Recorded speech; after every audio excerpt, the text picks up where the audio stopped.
모든 찬양이 빠지지 않고 오늘 보신 것 같습니다. 우리 앞뒤적으로 인사할까요? 예수님께서 부활하셨습니다. 한 번 더 인사할까요? 예수님께서 부활하셨습니다. 예수님께서 부활하셨습니다. 네, 예수님께서 부활하셨습니다. 기쁜 날 이렇게 함께 예배할 수 있게 되어서 너무나 감사하고 기쁨이 됩니다. 우리 지난주에는요, 저희 교회에서 초등부 성경캠프와 중고등부 수련회가 있었습니다. 은혜 가운데 잘 마쳤는데요. 코로나 이후에 4년 만에 치르게 된 행사라서 시작 과정부터 참 염려가 많이 있었습니다. 그래도 아마 많은 분들이 기도해 주셨던 것 같아요. 그래서 사고 없이 무사히 은혜로 부족함 없이 행사를 잘 치를 수가 있었습니다. 우리 각 부서 선생님들 말할 것도 없고 우리 식당 봉사로 섬겨주신 권사님들 너무 수고 많으셨고 특히 매일 4시간씩 5시간씩 고기를 구우신 우리 박 집사님 계세요. 박영세 집사님 저는 그렇게 아사도를 잘 구우시는지 몰랐어요. 다음번에 정치 전교회 수련을 하게 되면 또 저 집사님이 한번 전교인을 위하여서 구워주시면 어떨까. 지금도 생각이 많이 납니다. 이름은 다 불러드리지 못하지만 우리가 운전으로 또 레크레이션으로 여러 가지 모양으로 보이는 곳에서 보이지 않는 곳까지 섬겨주신 분들이 있습니다. 물질로, 물품으로, 헌신으로 섬겨주신 모든 분들께 감사를 드립니다. 잠깐 간증을 좀 나눠보자면요. 우리 둘째 날, 월요일이죠. 월요일 날 저녁 집회를 할 때 그때 지진이 났죠. 지진 경보음이 정확히 말하면 지진은 우리가 느끼지는 못했지만 지진 경보음이 그날 저녁 집회 때 울렸습니다. 중고등부는 제가 그때 한창 설교를 막 하고 있었어요. 클라이맥스로 이제 막 치닫는 그렇게 열심히 하고 있는 상황이었고 우리 유초등부도 이제 설교를 막 마치고 기도를 시작하는 그런 찰나였다고 얘기를 들었습니다. 그래서 유초등부에서 죄에 대해서 회개에 대해서 이 말씀을 듣고 그리고 아이들이 눈물을 흘리며 기도를 시작하던 찰나에 이 지진 경보음이 울리게 된 거예요. 그래서 바깥으로 다 나갑시다, 빨리 피신을 합시다 이렇게 해가지고 미식불이 잘 훈련되어 있잖아요. 그래서 아이들이 당황하지 않고 침착하게 바깥에 있는 잔디밭으로 다 같이 피신을 하는 상황이 되었다고 합니다. 저도 그렇고 이런 상황 속에서 우리 주동부에서 설교하시는 우리 강숙현 사모님도 그렇고 이 설교하고 기도하는 흐름이 뚝 끊겨버린 거예요. 얼마나 당황스럽겠습니까? 제 마음에 드는 생각은 오늘 집회가 좀 어렵겠다. 마무리가 좀 어렵겠다. 그런 마음의 좌절감이 제 마음에 좀 들었어요. 그런데 유초등부 어린이 중에서 한 어린이가요. 제 이름 밝히지 않겠습니다. 그 한 어린이가 대피하러 나오면서도 그 마음속에 죄가 떠올랐던 거예요. 그 마음속에 죄가 떠올라서 자기가 잘못했던 그 친구에게 가서 자기의 죄를 고백하고 미안하다고 사과하는 그뿐이 아니에요. 그 친구가 나와서 잔디밭으로 나와서 무릎을 꿇고 기도하기 시작을 했어요.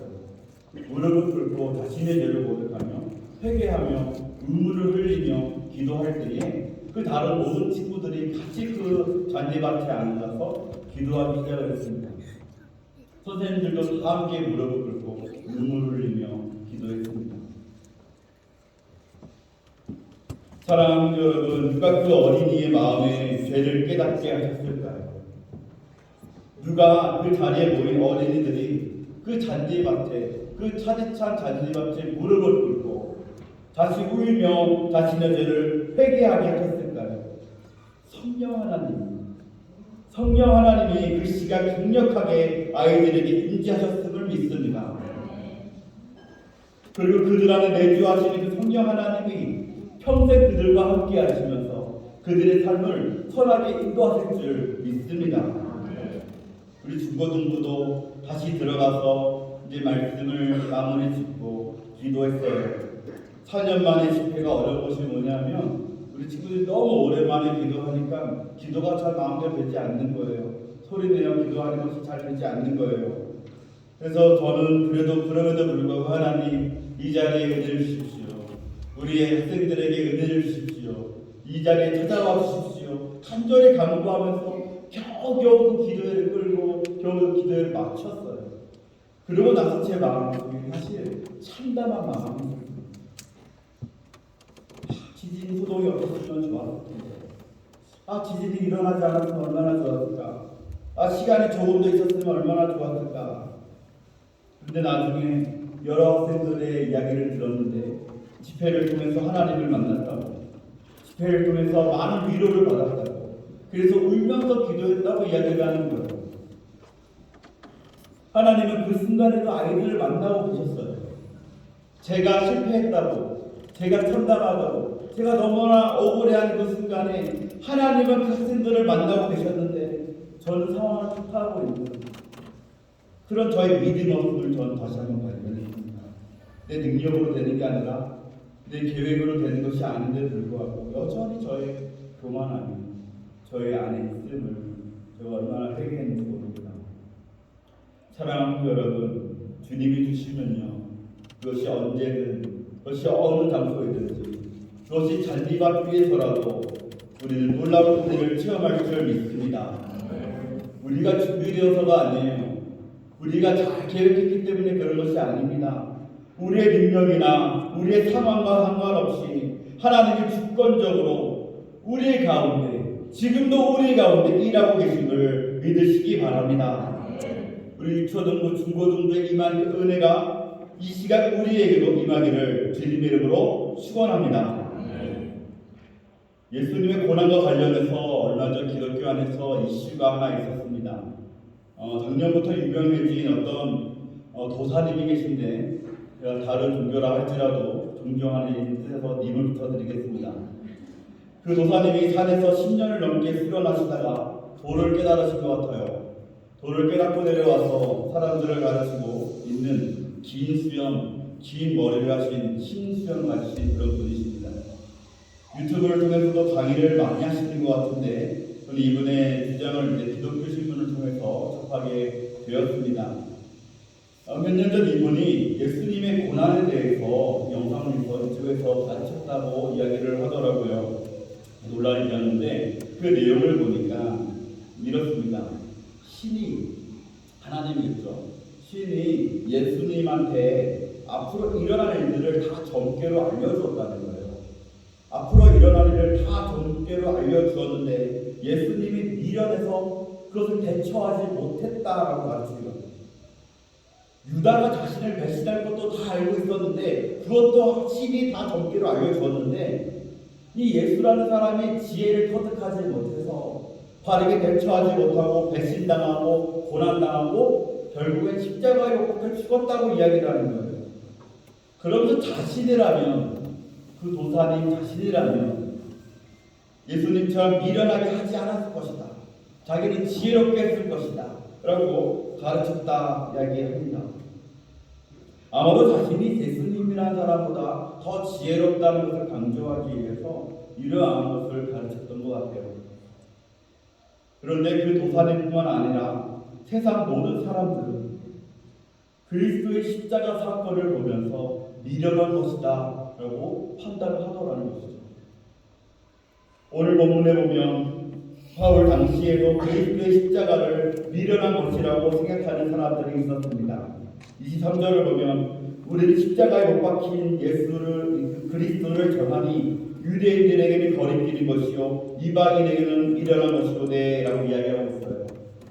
유대인들에게는 거리끼는 것입니다. 이방인들, 즉 그리스 문화권에 있는 이 사람들에게는 미련한 것, 지혜롭지 못한 것이었다고 말하고 있습니다. 왜 그럴까요? 예수님이 당하신 그 십자가의 죽음은 당시 최악의 사형 방법이었기 때문에 그렇습니다. 채찍을 맞고 가시멸관이 씌워지고 그 무거운 십자가를 짊어지고 언덕까지 올라가서 그 못에 이 손과 발이 붙박혀서 십자가에 들려 올라가는 동안에 그 모든 과정은 우리 육신이 감당하기 힘든 너무나도 큰 고통이었다는 것이죠. 예수님은 완전한 하나님이시지만 동시에 우리와 똑같은 인간이시기 때문에 우리가 느끼는 그 아픔을 똑같이 느끼신다는 거예요. 우리가 손만 베어도 얼마나 많이 아픕니까? 가시만 찔려도 얼마나 많이 아픕니까? 못에 박히신 거 아니에요? 육체적으로 견디기 힘든 그런 형벌이었습니다. 그뿐이 아니죠. 그 모든 옷이 다 발가벗겨져서 모두의 앞에서 매달리고 유대인의 왕이 맞냐고 하나님의 아들만 한번 내려와 보라고 온갖 조롱을 당하시고 십자가에 달려서 자신의 옷이 제비뽑기 당하는 모습을 그걸 보는 그 심정이 어떻겠습니까? 감정적으로 참기 힘든, 정신적으로 참기 힘든 그러한 상황에 놓인 것이 예수님의 십자가 사건이었다는 거예요. 이방인들이 보았을 때 이런 예수님의 십자가 사건은 아무리 목적이 있는 희생이라 할지라도 미련한 희생, 어리석은 희생이었다. 다른 방법은 없었는가? 꼭 그래야만 했는가? 반란을 일으키면 안 되는 거였는가? 추종자들을 많이 모아서 그 세계를 뒤집으면 되는 것이 아니었는가? 이야기하죠. 유대인들이 보았을 때 그것은 거리끼는 것이었다고 이야기합니다. 나무에 매달려 죽는다는 것은 유대인들에게 있어서 저주의 상징이 아닙니다. 그래서 예수님의 이 나무의 십자가의 죽음을 이야기하면 유대인들에게는 거리낌의 대상이 되었다라는 거예요. 여러분들은 예수님의 고난에 대해서 어떻게 생각하십니까? 십자가 사건을 생각하면 떠오르는 것이 무엇입니까? 여러분 중에도 혹시 그 고난이 미련한 것이라고, 지혜롭지 못한 것이라고, 꼭 그래야만 했냐고, 다른 방법도 있는 건 아니었냐고 이렇게 생각하는 분이 있습니까? 맞습니다. 그리스도의 십자가 사건은 분명 미련한 사건이 많습니다. 이 세상의 시각으로 보았을 때 그것은 너무나 미련한 사건이었습니다. 그런데 십자가의 사건을 미련하다고 할 때요, 세상 사람들이 혹은 우리들이 놓치는 세 가지가 있는데 이 세 가지 한번 살펴보고자 합니다. 첫 번째로 십자가 사건의 그 의미는 지혜로 깨닫는 것이 아니라는 거예요. 믿음으로 수납하는 것입니다. 믿음으로 받아들이는 것이라는 거예요. 우리가 아무리 공부하고 연구하고 도를 닦아도 우리가 그 성경의 말씀을, 특별히 예수님의 그 십자가 사건을 우리가 머리로 지혜로 이해하기는 불가능하다는 이야기죠. 반드시 하나님께서 우리에게 믿음을 주셔야지만 우리가 받아들일 수 있는 것이 이 십자가 사건이라는 겁니다. 왜냐하면요, 하나님의 지혜는 이것을 이끌어 가신, 이것을 준비하고 추진해 가신 하나님의 지혜는 인간의 지혜와 비교할 수 없기 때문에 그렇습니다. 세상의 학문과 지혜가 고도로 발전하고 있지만 우리들이 가진 지혜로는 영원한 생명을 얻을 수가 없습니다. 우리들이 가진 어떤 기술로는 거듭남을 얻을 수가 없다는 이야기예요. 아무리 똑똑하다고 할지라도 우리는 스스로 우리의 죄로부터, 죽음으로부터 우리 스스로를 구원할 수 없는 것 아닙니까? 인간의 지혜는 분명히 한계가 있다는 이야기예요. 오늘 본문에 나오는 이방인들은 앞서 말했듯이 그리스 문화권에 있는 사람들입니다. 사회 전체가 그리스 철학에 많은 영향을 받았습니다. 본문에 여러 차례 나오는 지혜라는 단어는 바로 이 철학적인 사고, 논리적인 사고를 의미합니다. 그들은 머리로 이해할 수 있는 인간의 이 지혜들, 인간의 논리로 납득될 수 있는 지혜를 구했습니다. 그래서 학자들을 존경했어요. 철학자들을 존중했습니다. 더 나아가서 우리의 지혜를 벗어난 것에 대해서는, 우리의 논리를 벗어난 것에 대해서는 미련한 것으로 잘라버리는, 치부해버리는 태도가 그들 가운데 있었다는 거예요. 우리들의 모습 아닙니까? 우리도 내 생각, 내 판단, 내 기준에 조금이라도 벗어나면 잘라버리는, 쉽게 남을 정죄하고 선을 그어버리는 우리의 모습 아닙니까?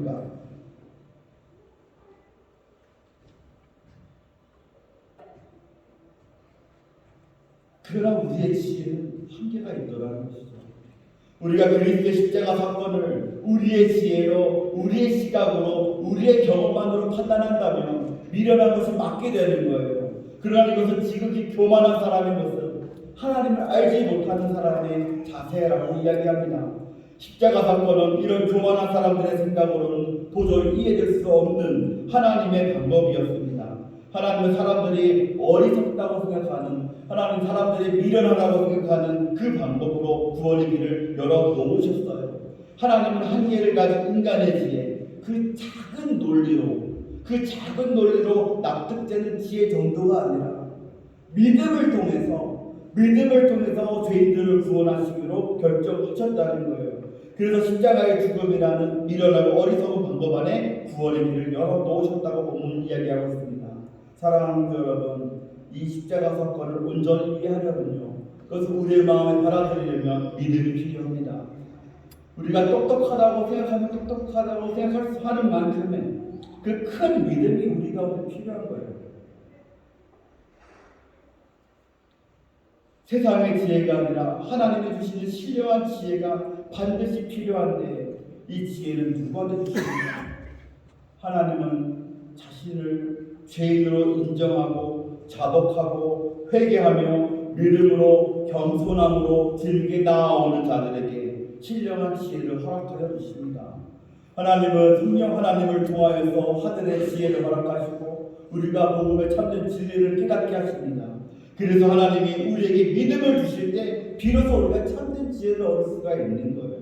비로소 영광스러운 복음의 진리를 발견하게 된다는 겁니다. 성경은 분명히 얘기합니다. 고린도전서 1장 27절부터 29절까지 내용을 보면, 그러나 하나님께서 세상의 미련한 자들을 택하사 지혜 있는 자들을 부끄럽게 하시려고 세상에 약한 것을 택하사 강한 것을 부끄럽게 하려 하시며, 세상에 천한 것들과 멸시받는 것들과 없는 것들을 택하사 있는 것들을 폐하려 하신다니, 이는 아무 이체도 하나님 앞에 자랑하지 못하게 하려 하심이라. 사랑하는 여러분, 혹시 우리 안에 내 안에 교만함이 있다면 하나님께 그 교만함을 깨뜨려 주시기를 기도하시기 바랍니다. 우리 안에 교만함이 있다면 우리는 그리스도의 십자가로부터 아무런 은혜도 우리는 얻을 수가 없습니다. 참된 십자가의 의미를 우리는 깨달을 수가 없습니다. 그러므로 이 땅의 지혜로 충만한 삶이 아니라, 이 땅의 지혜만 구하는 삶이 아니라, 성령 하나님이 주시는 신령한 지혜를 달라고, 우리에게 큰 믿음을 달라고 겸손함으로 구하며 나아가는 우리 모두가 될 수 있기를 주님의 이름으로 간절히 소원합니다. 두 번째로, 십자가의 도가 미련해 보이는 이유는 뭐냐면, 십자가 사건이 나와 전혀 관계가 없다고 여기기 때문에 그래요. 그 십자가 사건이 나와 관계가 없을 때 그 사건은 미련한 것으로 되어져 버린다는 거예요. 죽으심의 그 목적을 이해하지 못하고 나와 연결하지 못하기 때문에 그저 미련한 것으로 보이게 된다는 겁니다. 예수님의 십자가 사건이 일어난 이유가 무엇입니까? 죄인들을 위해서, 죄인들의 그 죄를 대신해서 그 대가를 치르기 위해서였어요. 이것은 구약에서 이 제사라고 하는 이 그림자를 통해 예고하셨던 하나님의 방법이었습니다. 수천 년 전부터 하나님이 준비하신 방법이었는데, 마치 번제로 드려지는 어린 양과 같이 목숨을 완전히 바쳐서 죽음에 이르러야만 그 죄의 대가를 치를 수가 있었다라는 것이죠. 우리 같은 죄 있는 인간이 할 수 있는 일이 전혀 아닙니다. 오직 완전하신 하나님, 완전한 하나님이신 예수님, 죄가 전혀 없으신 예수님만이 완전한 제물이 되시고 완전한 속죄를 이루실 수가 있더라는 거예요. 영단번의 제사라고 하지 않습니까? 영원한 효력이 있는 단 한 번의 제사. 그 제사의 제물로서 자발적으로 예수님은 자신의 십자가에 못 박히셨습니다. 예수님은 이 십자가의 가치를 알고 계셨기 때문에, 하나님의 구속 사역을 알고 계셨기 때문에 그 고통스러운 자리를 피하지 않으시고 그 진노의 잔을 자발적으로 받으셨다라는 거예요. 하나님의 구속 사역에 온전히 순종하여서 자발적으로 완전한 죽음에 이르셨다. 미련해서가 아니에요. 능력이 없으셔가 아니에요. 죄를 구원하시기 위해서 피할 수 있으셨음에도, 그 자리를 떠날 수 있으셨음에도 예수님은 자발적인 죽음을 택하셨다라는 겁니다. 그것이 왜 미련하냐? 예수님이 우리를 위해서 죽으신 그 동기는 또한 무엇입니까? 요한복음 3장 16절에 보면 하나님이 세상을 이처럼 사랑하사 독생자를 주셨으니, 로마서 5장 8절을 보면 하나님께서 그리스도께서 우리를 위하여 죽으심으로 하나님께서 우리에 대한 자기의 사랑을 확증하셨느니라 이야기하고 있습니다. 우리를 사랑하셨습니다. 우리를 사랑하셔서 아버지 하나님은 그 아끼는 독생자 아들 예수 그리스도를 이 땅에 보내셨고, 그 아들 예수 그리스도를 자발적으로 십자가에 달려 돌아가셨다라는 겁니다. 수많은 곳에서 우리를 위한 이 예수님의 대속적 죽음을 예언하는데 가장 대표적인 말씀 이사야 53장 4절 6절까지의 말씀이 있습니다. 우리가 함께 금요일에도 우리가 함께 읽었는데 오늘도 우리 함께 한 목소리로 읽었으면 좋겠습니다. 이사야 53장 4절부터 6절까지의 말씀인데요. 제가 읽겠습니다. 그는 실로 우리의 질고를 주고 우리의 슬픔을 당하였거늘 우리는 생각하기를 그는 징벌을 받아 하나님께 맞으며 고난을 당한다 하였노라. 그가 찔림은 우리의 허물 때문이요 그가 상함은 우리의 죄악 때문이라. 그가 징계를 받음으로 우리는 평화를 누리고 그가 채찍에 맞음으로 우리는 나음을 입었도다. 우리는 다양 같아서 그릇 행하며 각기 제 길로 갔거늘 여호와께서는 우리 모두의 죄악을 그에게 담당 주셨도다. 우리의 질고를 주셨어요. 우리의 슬픔을 당하셨어요. 우리의 허물과 우리의 죄악 때문에 예수님은 스스로 자발적으로 죽으셨다 이야기합니다. 이제 예수님을 믿는 믿음으로 인해서 우리가 평화를 누리고 우리가 나음을 입었다고 성경은 이야기하고 있습니다. 사랑하는 여러분, 우리는 이것을 믿어야 합니다. 내가 죄인이다. 그런 죄인인 나를 위하여 나를 사랑하시기 때문에 예수님께서는 그 나 때문에 십자가에 달려 죽으셨다는 것을 믿으시기 바랍니다. 우리에게는 십자가에 달려 돌아가신 예수 그리스도가 반드시 필요합니다. 그분을 통해서만 우리는 거듭나고 구원받을 수 있다는 것을 믿고 우리는 더더욱 십자가를 의지하며 나아가야 합니다. 오늘 본문 18절에도 보면요, 멸망할 자들에 대해서 또 구원받을 자들에 대해서 구별해서 이야기를 하고 있습니다. 두 그룹에 대한 이야기를 하고 있어요. 이 멸망할 자들에게는 예수님의 죽음이 미련해 보인다고 이야기하지 않습니까? 이들은 자신이 죄인인 것을 인정하지 않는 거예요. 자신 때문에 예수님이 죽었다는 사실을 믿지를 않는 거예요. 예수님의 죽음이 전혀 필요하지 않은 사람들이에요. 그러니까 자신과 전혀 상관없이 그 죽음을 선택한 예수 그리스도가 얼마나 미련해 보입니까? 반대로 예수님의 십자가 사건으로 구원받게 된 자들,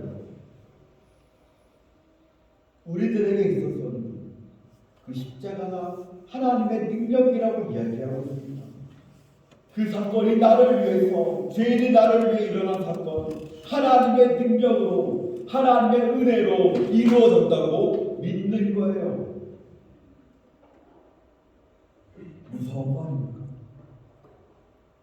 거꾸로 얘기하면요, 십자가 사건을 미련하게 보는 사람들은 멸망당할 수도 있는 사람이고, 십자가 사건이 하나님의 능력으로 은혜로 보이는 사람은 구원받은 자라고 이야기하고 있는 거 아닙니까? 24절에도 보면 유대인이나 헬라인이나 상관없이 구원의 부르심을 받은 사람이면, 하나님이 구원하시기로 작정하신 사람이라면 그리스도의 십자가 사건이 하나님의 능력으로, 하나님의 지혜로 인정하게 된다고 확정하고 있습니다. 사랑하는 여러분, 그리스도의 십자가 사건이 나 때문에, 나를 위해서, 나를 사랑하셔서 일어난 일임을 믿는 믿음이 저와 여러분들에게 있기를 간절히 소원합니다. 믿을 수 있는 큰 믿음을 달라고 하나님이 기도할 수 있기를 바랍니다. 그렇다면 어떻게 우리가 그 십자가를 바라보면서 미련하다고 할 수 있겠습니까? 우리가 나를 위해서 죽으셨다는 그 사실을 믿는다면 그 십자가가 어떻게 미련해 보이겠습니까? 그저 죄송스럽고 감사하고 은혜로운 건 아니겠습니까? 오히려 그리스도의 남은 고난을 우리가 기쁨으로 감당하고 이 죄악의 세상 속에서 성도로서 살아내기 위하여서 우리가 제약과 부딪히면서 싸워가면서 이 땅을 살아가는 힘을 거기서 얻지 않겠습니까? 우리에게 주어진 십자가를 날마다 기쁨으로 주고 미랄과 같이 주를 위해 나를 희생하는 인생을 살아갈 수 있게 되지 않겠습니까?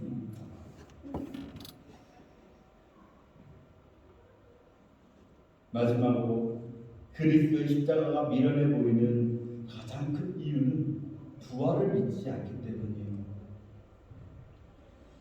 본문 18절에서 말하는 십자가의 도에는 이 부활 사건이 포함이 되어집니다. 24절에서 말하는 그리스도도 마찬가지예요. 십자가의 말씀, 부활의 말씀을 의미합니다. 그런데 유대인들은 부활을 아예 믿지 않거나 예수님의 부활과 전혀 상관없이 종말의 날에 의인들을 하나님이 다 부활시키실 것이라고 믿었습니다. 예수님의 부활은 그들에게 아무런 상관이 없었어요.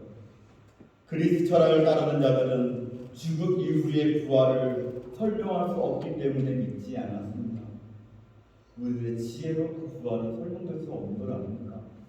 우리가 지혜로 이해될 수 없는 건 아닙니까? 그렇기 때문에 그들은 십자가 사건을 보며 미련한 것이라고 생각했다는 거죠. 실제로 십자가 사건이요 죽음으로만 끝난다며 예수님의 죽음으로 이 사건이 끝났다며 그것만큼 비참한 일이 어디 있겠습니까? 그러나 그렇지 않았습니다.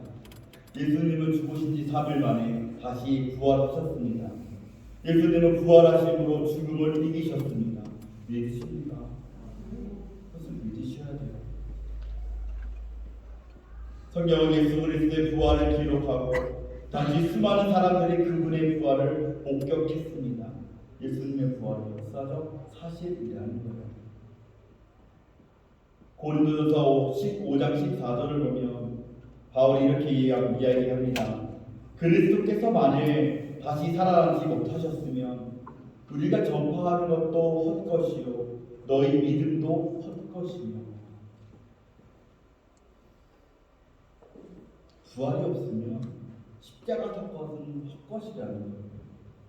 부활이 있기 때문에 십자가 사건은 그 의미가 있다는 이야기예요. 부활은 십자가 사건의 완성이고 구속의 완성이 되었습니다. 예수 그리스도의 십자가에서의 그 죽음이 헛된 것이 아니고 우리의 죽음이 마지막이 아니라는 것을 이 부활보다 더 잘 표현할 수 있는 것은 전혀 없더라는 거예요.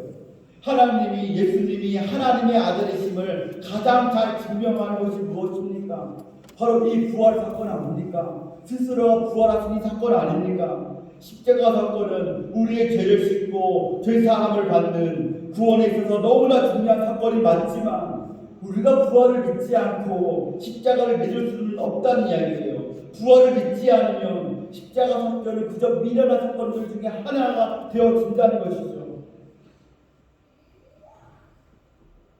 십자가에서 죽으신 그 예수님을 통해서 죄사함을 우리가 받았다면 이제는 부활하신 그 예수님을 통해서 우리도 이제는 부활하게 되어질 것이라고 주님께서 재림하시는 그날에 새하늘과 새 땅에서 우리가 다시 함께 살게 될 것이라는 그 참된 소망 거듭남과 영생에 대한 참된 소망을 우리가 비로소 얻게 되었다라는 것입니다.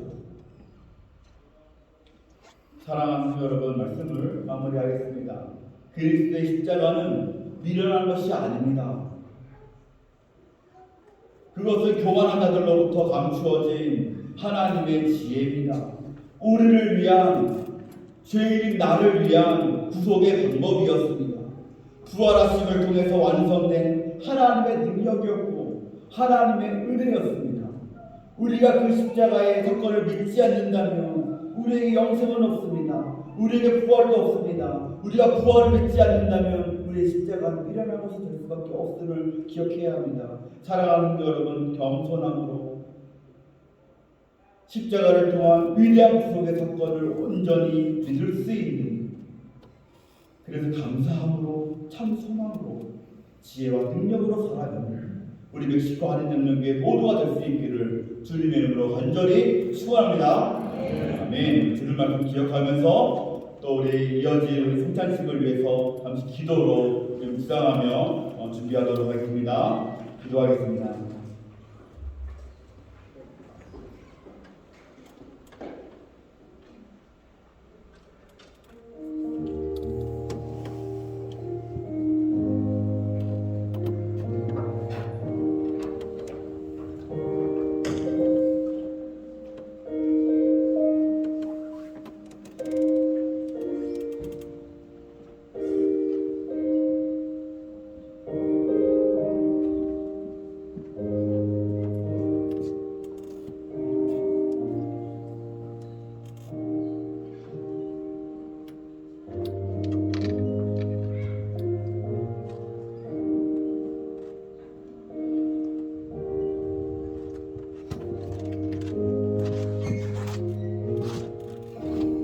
기도하겠습니다. 하나님 아버지, 구속함을 입은 저희 성도들이 하나님의 사랑과 그리스도의 은혜, 성령님의 일하심을 기억하면서 이 거룩한 예식에 참여하게 하시니 감사합니다.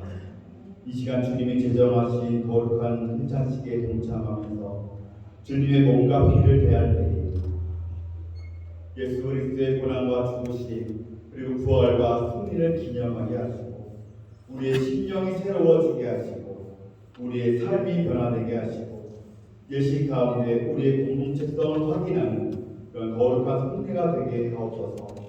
예수 그리스도의 이름으로 기도하옵나이다. 아멘. 전송가 144장 1절만 보겠습니다.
성찬식은 예수님께서 친히 세우신 예식이고 그리스도를 기념해서 그분이 재림하실 때까지 그분의 죽으심을 기억나게 하는 예식입니다.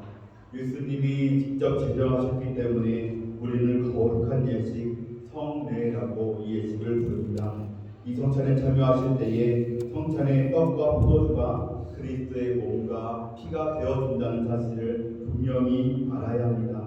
또한 예수님만이 우리에게 영원한 생명을 주시고 그분은 생명을 통해서 지금도 우리 안에 거하시고 계시다는 사실을 우리가 믿어야 합니다. 또한 그리스도의 살과 피를 먹는 이 성찬을 통해서 우리가 그리스도와 연합한 자임을 우리가 기억해야 합니다. 이 의미들을 분명히 알고 바른 자세로 성찬에 참여할 때에 하나님이 이 시간에 우리에게 은혜를 베풀어 주실 줄 믿습니다. 이 예식은 우선 입교인들만이 떡과 포도주를 받을 수 있습니다. 입교인이라고 할지라도 양심의 가책을 느끼신다면 스스로 참여하는 것이 좋습니다. 먼저 떡을 나누도록 하겠습니다.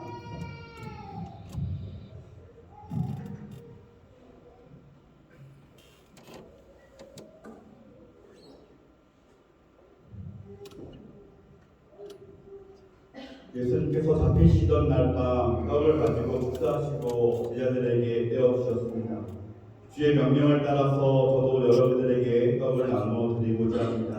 십자가를 묵상하며 거룩하게 이 성찬에 참여하시기 바랍니다. 다 같이 기도하겠습니다. 이것은 너희를 위한 내 몸이니 이것을 행하여 나를 기념하라 하신 주님, 이제 우리가 주님의 뜻을 받들어 이 거룩한 성찬에 참여하고자 하오니 우리에게 긍휼을 베풀어 주셔서 떡을 나눌 때에 주님의 몸을 대함같이 신령한 은혜가 넘치게 하옵소서. 참여하는 자들에게는 생명의 능력을 확신하게 하는 거룩한 의식이 되게 하옵소서. 예수님의 이름으로 기도드리옵나이다. 아멘.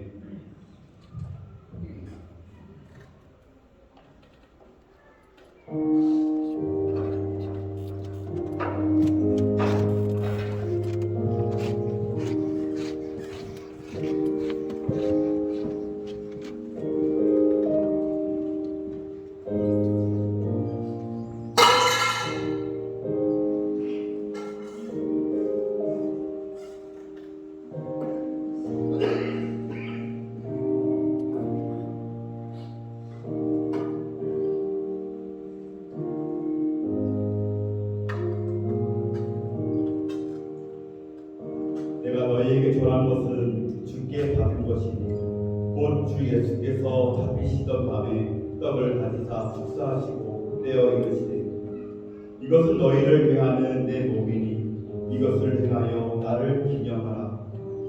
내가 곧 생명의 떡이니라. 너희 조상들은 광야에서 만나를 먹어서도 죽었거니와 이는 하늘에서 내려오는 떡이니 사람으로 하여금 먹고 죽지 아니하게 하는 것이니라.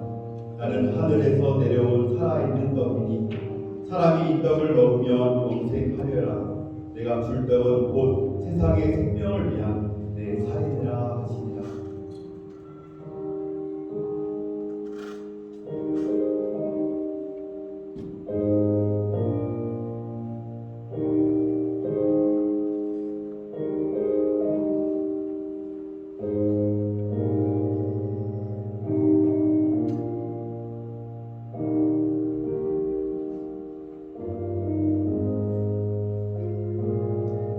자녀들에게 성찬에 대해서 가르쳐 주지만 떡과 잔을 나누시면 안 됩니다.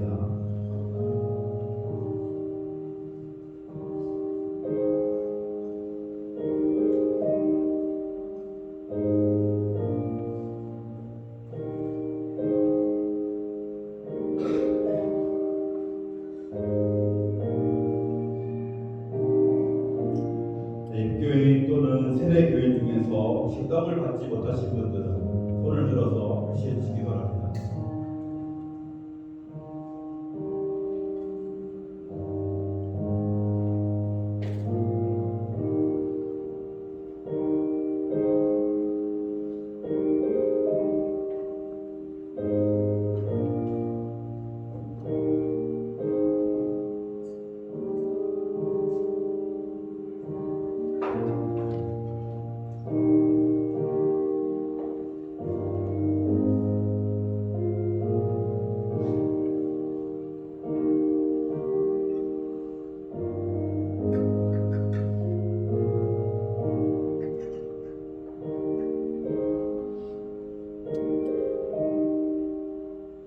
이어서 분장하겠습니다.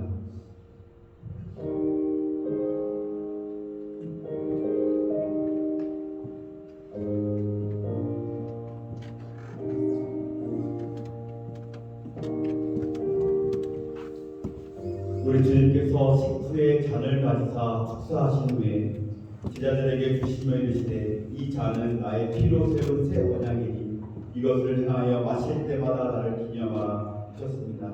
우리가 이 시간 이 잔을 대할 때 주님의 생명과 더욱 연합하는 복된 시간이 될 수 있기를 바랍니다. 기도드리겠습니다.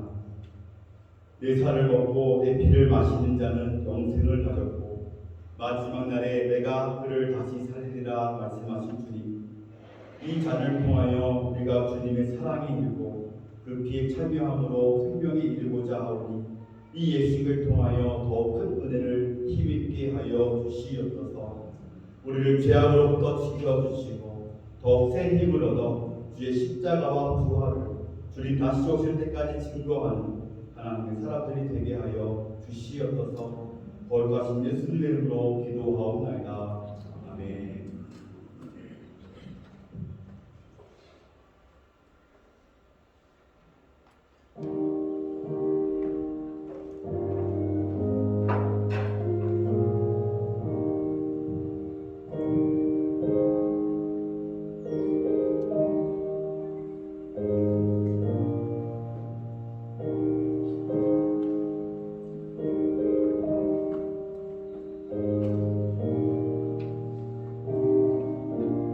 식후에 또한 그와 같이 잔을 가지시고 이르시되 이 잔은 내 피로 세운 새 언약이니 이것을 행하여 마실 때마다 나를 기념하라 하셨으니 너희가 이 떡을 먹으며 이 잔을 마실 때마다 주의 죽으심을 그가 오실 때까지 전하는 것이니라. 그러므로 누구든지 주의 떡이나 잔을 합당하지 않게 먹고 마시는 자는 주의 몸과 피에 대하여 죄를 짓는 것이니라. 사람이 자기를 살피고 그 이후에야 이 떡을 먹고 이 잔을 마실 때니 주의 몸을 구별하지 못하고 먹고 마시는 자는 자기의 죄를 먹고 마시는 것이니라.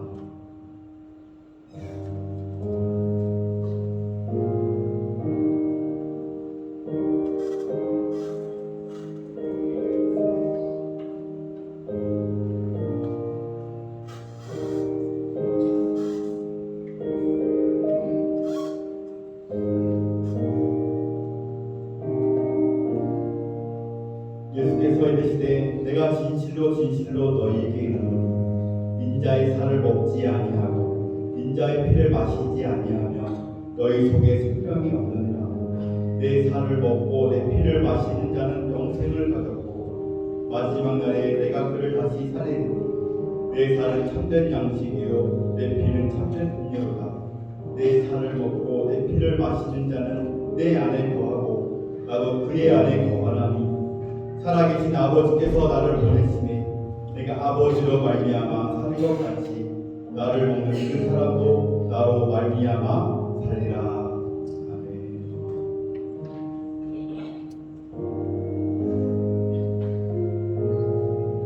이 교인 또는 세례교인 중에서 혹시 떡을 받으셨으나 잔을 받지 못하신 분이 있으면 손을 들어서 표시해 주시기 바랍니다.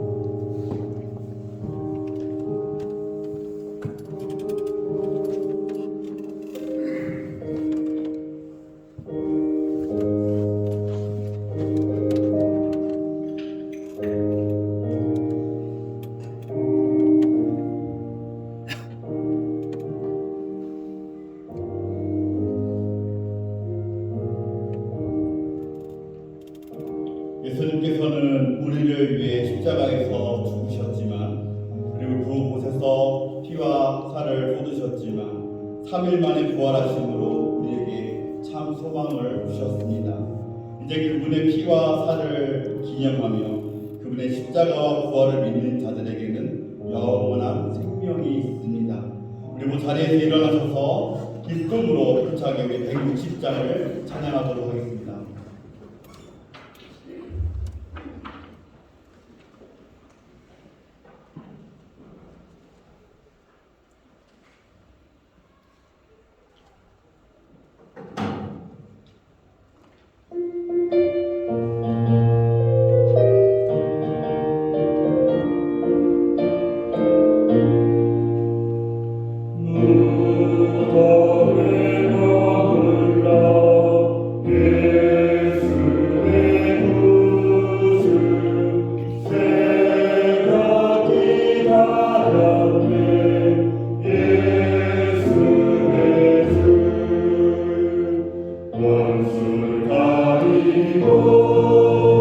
무덤에서 살아나셨네. 어둠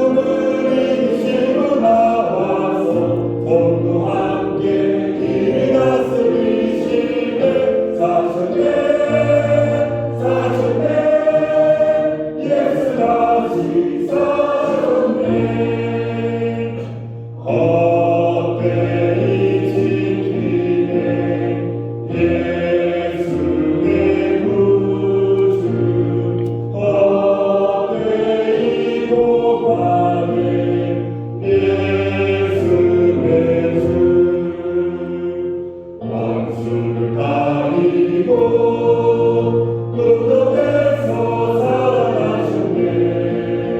어두움을 이기시고 나와서 전부 함께 이를 다스리시네.